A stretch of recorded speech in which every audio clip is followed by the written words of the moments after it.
Hi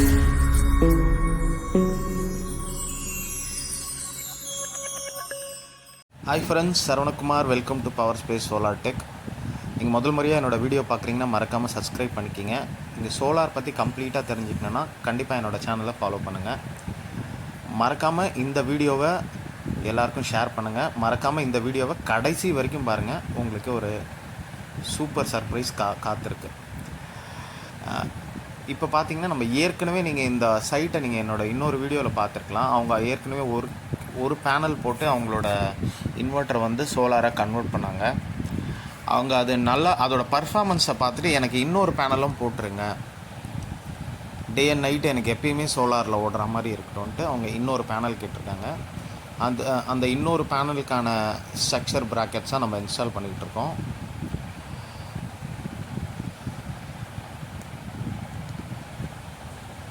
அதே மாதிரி பார்த்திங்கன்னா இவங்க ஆல்ரெடி பார்த்திங்கன்னா 5 கிலோவாட் வரைக்கும், அதாவது 48 வோல்ட் வரைக்கும் பேட்ரி கனெக்ட் பண்ணுற மாதிரி சார்ஜ் கண்ட்ரோலர் தான் போட்டிருக்காங்க. நியான் 60 போட்டிருக்காங்க. அதனால் இவங்க எவ்வளோ வேணாலும் எக்ஸ்டெண்ட் பண்ண அப் டு 6 பேனல் வரைக்கும் இவங்க போட்டுக்கலாம். அப் டு 5 கிலோவாட் இன்வெர்ட்டர் வரைக்கும் இவங்க போட்டுக்கலாம். ஏன்னா ஆஷா பவர் நம்ம யூஸ் பண்ணியிருக்க சார்ஜ் கண்ட்ரோல் பார்த்திங்கன்னா ஆஷா பவர், அது எல்லாமே multi voltage, one of the India's best charge controller அதுதான். அடுத்த ப்ராக்கெட் ஃபிக்ஸ் பண்ணுறோம். அதே மாதிரி நான் சொல்லியிருக்கேன் உங்களுக்கு, நீங்கள் எப்பயுமே இந்த ஷீட்டு மேலே ஃபிக்ஸ் பண்ணும்போது இந்த ஷீட்டு வந்து ஸ்ட்ராங்காக இருக்கான்னு பார்த்துக்குங்க. ஏன்னா இப்போ நம்ம பேனல் அது மேலே தான் இருக்குது.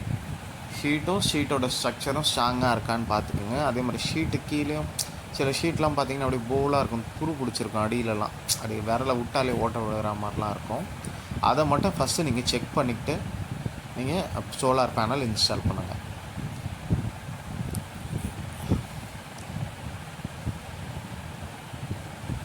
நம்ம ஏற்கனவே இவங்களுக்கு 2வது பேனல் இன்ஸ்டால் பண்ணுற மாதிரி தான் அந்த ப்ராக்கெட்டை எக்ஸ்டெண்ட் பண்ணி விட்ருக்கோம்.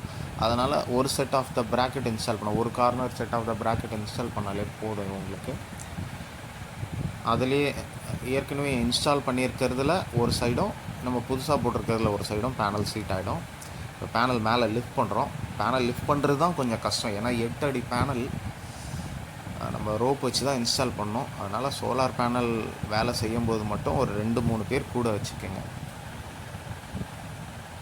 கரெக்டாக பிளான் பண்ணிக்கோங்க. ஏன்னா சோலார் பேனல் கம்ப்ளீட்டாக கண்ணாடி.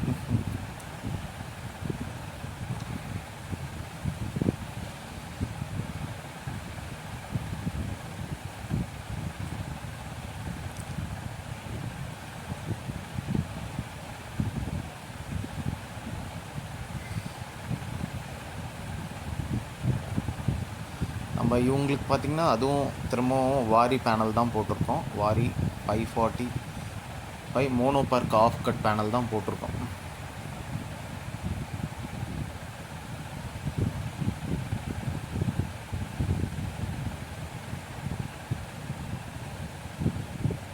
இங்கே அதே மாதிரி இங்கே கீழே அந்த அலுமினியம் ரயில் பேனல் கீழே இருக்கிறது பார்க்கலாம். சில பேர்லாம் என்ன பண்ணுறாங்க, அது ஃபிக்ஸ் பண்ணும்போது 4 கார்னர் எட்ஜு வச்சிடுறாங்க, எட்ஜு வச்சு ஃபிக்ஸ் பண்ணிடுறாங்க. அப்படி ஃபிக்ஸ் பண்ணும்போது என்ன ஆகும்னா சென்டரில் பேனல் வந்து தொங்கிடும், அப்படியே பெண்டான மாதிரி ஆகிடும். ஏன்னா 8 அடி லென்த் இல்லைங்களா, அதனால் மேலேருந்து ஒரு அடியோ 1.5 அடியோ உள்பக்கம் வச்சுட்டு, கீழேருந்து 1 அடி 1.5 அடியோ உள்பக்கம் வச்சுட்டு அதுக்கப்புறம் தான் நீங்கள் இந்த பேனலை ஃபிக்ஸ் பண்ணணும். நீங்கள் ஒரு வேளை கார்னர் வச்சுட்டிங்கன்னா ஒரு கொஞ்ச நாளே உங்கள் பேனல் என்னாகும், அப்படியே நடுவில் பெண்டாகி அமுங்கிடும். அப்புறம் என்னாகும், பேனலில் கிராக்ஸ், செல்ஸ் எல்லாம் கிராக் விட ஆரம்பிச்சிடும். அதனால் நீங்கள் இப்போ பார்க்கலாம், இந்த ஷீட்டுக்கு நடுவில் அந்த அலுமினியம் ரயில் நம்ம ஃபிக்ஸ் பண்ணியிருக்கிறத பார்க்கலாம். இந்த 1 அடி 1.5 அடி உள்ள சென்டராக ஃபஸ்ட்டு பேனலை 2ஆக பிரிச்சுட்டு அந்த பாதி பேனலுக்கு சென்டர் ப்ராக்கெட் வச்சிங்கன்னா உங்களுக்கு கரெக்டாக இருக்கும்.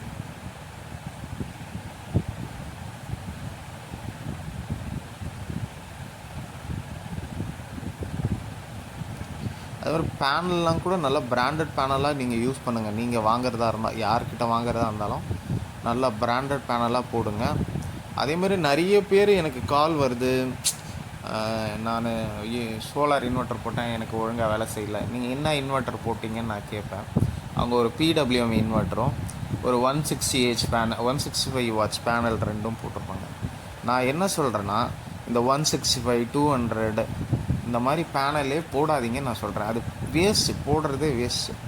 போட்டிங்களா ஒரு 540 இல்லைனா 2 335 மினிமம் இவ்வளோ போடுறதா இருந்தால் நீங்கள் சோலார் போடுங்க. இல்லைனா நீங்கள் சோலாரே போட வேண்டாம். ஏன்னா உங்கள் காசை நீங்கள் வேஸ்ட் பண்ணாதீங்க. மினிமம் ஒரு 500 வாட்ஸோ இல்லை 700 வாட்ஸ் பேனல் இருந்தால் தான் உங்கள் வீட்டில் இருக்க ஃபேனு லைட்டாக ஓரளவுக்கு இது மேனேஜ் பண்ண முடியும். சும்மா 200 வாட்ஸு அதாவது 2 165 வாட்ஸு அந்த மாதிரிலாம் போட்டிங்கன்னா அதாவது பிடபிள்யூஎம் இன்வெர்ட்டர்லாம் என்ன பண்ணுன்னா, உங்கள் கரண்ட்லேருந்தே சார்ஜும் எடுத்துக்கிட்டு அதையே திருப்பியும் பேக்கப் மாதிரி தரும். உங்கள் கரண்ட்டு பில் தான் வேஸ்ட் ஆகும். அதனால் போட்டிங்களா எம்பிபிடி இன்வெர்ட்டராக போடுங்க, சரிங்களா. கிரிட் சார்ஜ் ஆஃப் பண்ணணும். அதாவது கரண்ட்லேருந்து பேட்டரியை சார்ஜ் பண்ணக்கூடாது. கரண்ட்லேருந்து பேட்டரியை சார்ஜ் பண்ணிங்கன்னா நம்ம இவ்வளோ நேரம் மிச்சப்படுத்தின பகலில் மிச்சப்படுத்தின எல்லா சோலாருமே நைட்டு டபுள் மடங்காக உங்களுக்கு கரண்ட் பில் சார்ஜ் ஆகும். அதனால் கிரிட் சார்ஜ் ஆஃப் பண்ணுற மாதிரி இருக்க இன்வெர்ட்டர் வாங்குங்க. எம்பிபிடி இன்வெர்ட்டராக வாங்குங்க. பேனல் குறைஞ்சது 540 வாட்ஸ் ஒன்று வாங்குங்க. இல்லை ஓரளவுக்கு நல்லா பர்ஃபார்மன்ஸ் இருக்கணும்னா 1 கிலோவாட் போட்டிங்கன்னா தான் உங்களுக்கு நல்ல பர்ஃபார்மன்ஸ் இருக்கும். நானும் பேருக்கு சோலார் போடுறேன்ட்டு சோலார் போட்டுறாதீங்க, உங்கள் பணம் தான் வேஸ்ட் ஆகும். அப்படி தான் நிறைய பேர் நம்மக்கிட்ட கால் பண்ணி புலம்புறாங்க. நீங்கள் சோலார் வாங்குறதா இருந்தால் நீங்கள் எங்கே வேணாலும் இருங்க, நம்மக்கிட்ட ஒரு ஐடியா கேட்டுக்குங்க. நீங்கள் எப்போ வேணாலும் கால் பண்ணலாம். நாங்களாம் உங்களுக்கு கண்டிப்பாக அட்வைஸ் கொடுப்போம். ஆல்மோஸ்ட் முடிஞ்சிருச்சு. இப்போ சிலிக்கான் போடுறோம். நம்ம பேனலில் ஷீட்டில் ஹோல்ட் பண்ணி ரிவீட் பண்ண இடத்தெல்லாம் சிலிக்கான் ஃபில் பண்ணுறோம். ஏன்னா தண்ணி இது ஆல்ரெடி நம்ம ரிவீட் போட்டதால் லீக் ஆகாது. இருந்தாலும் நம்ம சிலிக்கான் சேஃப்டிக்கு போட்டுறோம். எல்லா அட்ஜஸ்டும் சிலிக்கான் போட்டுறோம்.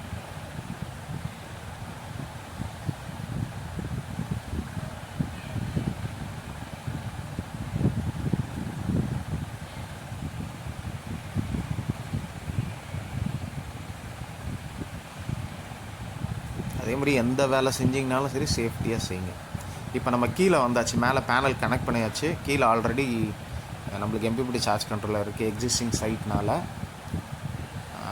இப்போ நீங்கள் பார்க்கலாம், இன்வெர்ட்டர் லோட் ஆன் சோலார் இருக்குது, சோலார் ப்ரெசன்ஸ் இருக்குது, பேட்ரி சார்ஜிங் போயிட்டுருக்கு. பார்க்கலாம் எஸ்பிவி ஆம்ஸ் 4 தான் வருது. ஆனால் சார்ஜிங் ஆம்ஸ் பாருங்கள் 25. நான் ஒரு சர்ப்ரைஸ் இருக்குன்னால அது இதுதான். திரும்பவும் டிஸ்பிளேயில் வரும் பாருங்கள். 325 வாட்ஸ் வந்து கன்சியூம் பண்ணுது பேனல்லேருந்து. Battery bank 12 volt. Inverter mode ஆனு, auto bypass mode. Charging amps பாருங்கள், எஸ்பிவி 4 ஆம்ஸ் தான் வருது, 25 ஆம்ஸ் சார்ஜ் பண்ணுது. இதிலே தெரியும் உங்களுக்கு ஆஷா பவரோட பர்ஃபார்மன்ஸ் எப்படி இருக்குன்ட்டு. இந்த மாதிரி இருக்கிறப்ப பேட்ரி உங்களுக்கு குவிக் சார்ஜ் ஆகிடும். குவிக் சார்ஜ் ஆச்சுன்னா பேட்ரி போய்டும்லாம் நினைப்பாங்க சில பேர். C10 பேட்ரி அப்படி போகாது. பாருங்கள் 26 4.4 26. அப்போ எவ்வளோ மடங்கு பூஸ்ட் பண்ணுது? 6 மடங்கு பூஸ்ட் பண்ணுது. நம்ம 540 வாட் பேனல்ஸ் சீரீஸில் போட்டிருக்கோம்.